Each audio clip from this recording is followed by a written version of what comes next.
In the city of Cyprus in 300 BC, there lived a very wealthy trader called Zeno. While on a voyage from Phoenicia to Piraeus, his boat sank, along with all of his cargo. Because of that single event, an event that was entirely out of Zeno's or anyone's control.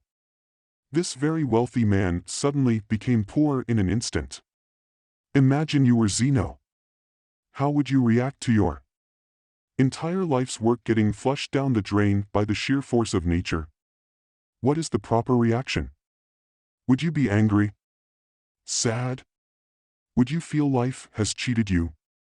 For most of us, these would all be normal reactions, but not for Zeno, the father of Stoicism.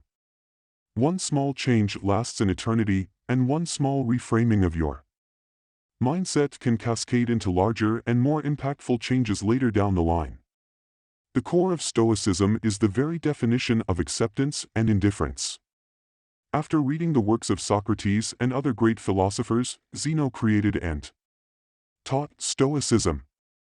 According to Zeno, although we don't have much control over what happens to us, we do have control of how it affects us, and we must use this control to great effect. Rather than crying over spilled milk, or in this case, drowned goods, Zeno focused on maintaining his composure over the situation, remaining calm and neutral, despite his predicament. Today, people inadvertently view Stoics as people who cannot be broken. People who don't often linger to the emotional extremes, going through things like fits of rage or bouts of anxiety. But the original idea behind Stoicism was much more than that. Rather than just a way to describe people who are unemotional, Stoicism was a way to view, describe, and understand the world. It was a way of life, and that way of life has lasted for centuries. Stoic philosophy can be applied to situations today the same way it was applied thousands of years ago, and its benefits are just as impactful. Stoicism allows us to process these negative emotions from negative experiences and turn them into the thoughts that give us a unique perspective of the world. Perspective is everything, and everyone in the world has different experiences, and thus different perspectives on things. Since the Stoics gathered, discussed, and taught philosophy in a public place, their general philosophy was widely known. They believed that Stoic principles could greatly benefit anyone and everyone, and so it didn't make sense for them to hide that knowledge behind the four walls of a school or of the palace courtyards. As a result, everyone from slave to emperor could learn and become a Stoic, and they did. Some of the world's most notable Stoics include Epictetus, which translates to acquired as he was once owned as a slave, Seneca, who was a well-renowned statesman, and Marcus Aurelius, a Roman emperor, and one of the most powerful men to have ever lived. The early Stoics practiced what they preached, avoiding all forms of segregation and leading the fight against inequality. They even invented the word cosmopolitan, which literally means citizen of the world. When people hear that word now, we think of cities like New York, Toronto, Dubai, and London because of how diverse they are. This was the type of unity and togetherness that the Stoics preached. At the time of Stoicism's foundation, women weren't allowed to pursue philosophy, but Stoics disagreed with that completely. Musonius Rufus, Epictetus' teacher, once said, "It is not men alone who possess eagerness and a natural inclination towards virtue, but women also. Women are pleased no less than men by noble and just deeds, and reject the opposite of such actions. Since that is so, why is it appropriate for men to seek out and examine how they might live well, that is, to practice philosophy, but not women?" Even at a time when it wasn't popular, women were allowed to freely learn about Stoicism and become Stoics themselves. So why do so many people adopt Stoicism as a way of life? In a world full of unexpected turns of events, our emotions can tend to get in the way of things. In reality, we don't really get sad because bad things happen to us, we get sad because unexpected bad things happen to us. Rain is a good thing. It helps to water our plants, provides water for livestock, and keeps the temperature cool and humid. But the truth is, when that dark cloud catches you outside without an umbrella, it's never a good experience. So why don't we start crying once it starts to rain? It's because although the situation is bad, we've learned to expect rain. It's something that is unavoidable, we can't control the weather. Although it sucks, the rain passes and the light returns. Stoicism teaches us that in the same way, we should expect that everything bad that can happen will happen. Picture the worst outcome, and be content knowing it could happen. One of the Stoic exercises is known as voluntary discomfort, an exercise aimed at increasing feelings of gratitude. Sleep on the floor of your kitchen, taking cold showers. When you normally take hot ones, eat nothing but potatoes for a few days, things like this. This exercise helps you to understand that no matter how hard it gets, you'll still survive and potentially thrive if your mindset is right. By being able to withstand these uncomfortable situations, we indirectly prepare our mental for future misfortunes. With the current state of the world where advertisements are constantly shoved down our throats, we're made to believe that if we don't have the next best thing, look a certain way, or make a certain amount of money, that we will never be happy. This message is important now more than ever. We enter the world not knowing much of anything. We grow up being taught things at home, in school, and by observing the world for ourselves. The thing is, a lot of times, all three of these sources of knowledge teach us in different ways. The question is, do we need to internalize all of this knowledge? If we do, we could unknowingly be setting unrealistic expectations for our lives, leaving us ultimately disappointed and unsatisfied in the end. That's no way to live. We should instead focus on improving ourselves. For ourselves. We should do things for ourselves, and only for that reason. Attaching any external hope or secondary attachments to the actions we take almost always lead to disappointment. Most of the time, we end up trying to fill that emptiness with external things. Blowing all your money on a fancy car, a house, or even starting a family. Sometimes we do all of these things for their external value, and not their internal value. But Stoicism teaches that if you approach life this way, you place your happiness in the hands of external forces. Forces that can always fail. Cars almost always break down. Natural disasters wipe away entire cities, and divorce rates climb higher and higher each year. But even the free things in life come at a cost. The cost of space, both physical and mental. As Seneca once wrote, learning to live with less will create space in your life for the things that truly matter to you. Instead, we must place our happiness on our intrinsic value as humans and on nothing we have or can physically acquire. We must choose to do our best to keep a cool head, regardless of what life throws at us. Because regardless of what it is we want, at the end of the day, we don't have any control over the majority of things that happen to us. But we do have all the control over how we react to those things.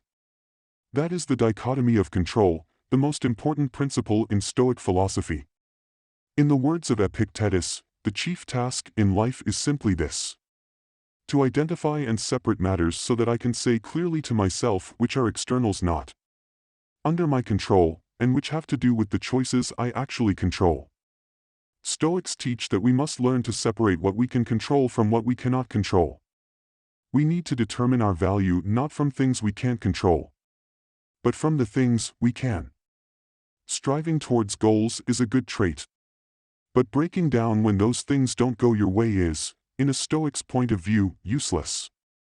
Making YouTube videos is, well, a lot easier than being a Roman emperor, but it can still prove to be challenging sometimes. First, you must form your idea, which takes forever. Then research that idea, scrap it because it sucks, start over, script the video. Create the video, edit it, make the thumbnail, title, and everything else before you hit upload. Everything up until the point where you click upload is all up to you. However, once you click the upload button, the power shifts to the YouTube algorithm. Still, a lot of people judge the success of their YouTube channel or Instagram account based on how many views and subscribers or followers that they have, metrics of which for the most part are beyond your control. Stoics teach that instead, you should judge the success of your work based on the amount of effort you put in, and not the outcome of your external hopes. Trust the process. Living with less means unbinding yourself from the societal handcuffs that you've essentially put yourself into. Think about a person who has been working hard at their job for the past 6 months. He now feels he deserves a promotion, and so he walks up to his boss with his performance report. The boss says thanks, doesn't grant him the promotion, and he goes home thinking he must suck at his job. He doesn't consider that the boss might have simply woken up angry. Someone else might have been better qualified at that time, or maybe the company was just losing money and just couldn't afford it. He doesn't know the reason, but he's still upset. If he simply placed his value on the quality of the performance report he turned in, kept doing what he was doing to earn the promotion he wanted, he could have been much happier overall. With the right perspective, his goal wouldn't have been diminished, but just postponed. It's this reframing of your mindset that is crucial. A true Stoic does not view their successes based on the financial gain of their ventures, but is comforted by the fact that they can live a comfortable life without all the things money can buy. There are the 4 main virtues of Stoicism: wisdom, courage, temperance, and justice. Wisdom is being able to separate between what is internal and what is external, and the ability to choose our reaction to the things that happen to us. As Viktor Frankl said, between stimulus and response, there is a space. In that space is our power to choose our response. Courage, 2 words, persist and resist. Temperance, or moderation, is what I just did there, doing more with less. Saying more with fewer words. While Jeff Bezos and Elon Musk are fighting at the top of Forbes' list, Stoics believe that the limit of wealth should simply be having what is essential, and then having what is enough. Justice is the most important of all the virtues. It instructs that no one should do harm to another, because we were all born for each other, to do good to one another, and not to ourselves. Nelson Mandela was one of the most famous African leaders in the world. While he was fighting against apartheid, he got sentenced to life imprisonment where he stayed for 27 years before finally being released. When he was released from prison, he was elected President of South Africa, and thus, many people thought he was going to brutally punish all the people that had anything to do with apartheid or his imprisonment, but of course, he did not. Throughout his time in prison, Mandela read the works of Marcus Aurelius and learned many of the core values of Stoicism, all of which he practiced throughout his life. Instead of calling for the heads of the wrongdoers, Nelson Mandela urged his people to instead seek the opposite: to relax and rebuild. He stressed that the past was now beyond their control, and that the only thing they could do was to find a way to move forward and build a better nation. This is the way of the Stoic. In modern-day medicine, Stoicism is at the core of procedures like rational emotive behavioral therapy and logotherapy. REBT helps patients to identify negative thought patterns that might be causing emotional and behavioral issues. It allows you to challenge the reasoning behind all these negative thoughts with logic, and when you realize that many of them are unfounded, you can then replace them with more productive and healthier beliefs. Logotherapy, on the other hand, is based on the Stoic principle that humans are driven by purpose. Even in the darkest of situations, we can fill our lives with meaning and happiness by simply finding out what that purpose is. As many of us know, though, this is easier said than done. It's a process, much like everything else. We have to rewire the way we think. Out with the old, in with the new. To fix our problems with happiness, we must practice self-worth. By redirecting our definition of value to the things that we can control, we can stop getting fixated on the things that we cannot control, and overall, we can lead a much happier and more fulfilling life. Stoicism helps us steer through past and present storms into calmer and more peaceful waters. And if our ship sinks and we all drown, we can take peace in the fact that we lived a good life. Albeit not as long as we had hoped. Because remember, everything has an end.